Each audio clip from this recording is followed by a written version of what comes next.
আপনাদেরকে 2টা পর্যন্ত সময় দেওয়া হয়েছিল বাড়িয়া থেকে প্রত্যেকটা স্থাপনাগুলি পাঠানোর জন্য।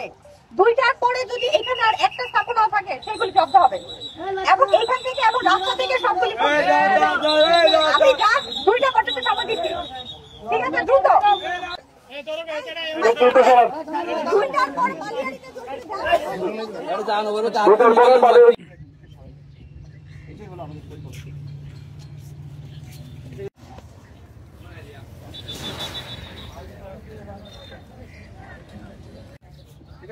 পরে আমরা দেখতে চাই কি আছে, দেখতে চাই। আমাদের মালামাল ছিল, এটা কি আছে, এটার ভিতর কি আছে?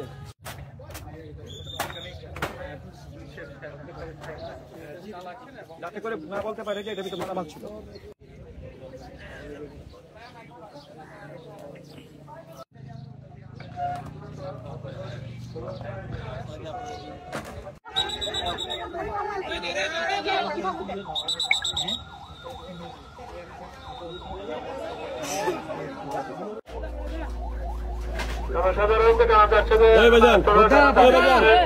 আপনারা দ্রুত চলে যান, এখানে দাঁড়িয়ে বেতার জোর করবেন না, দাম খাওয়াবেন না।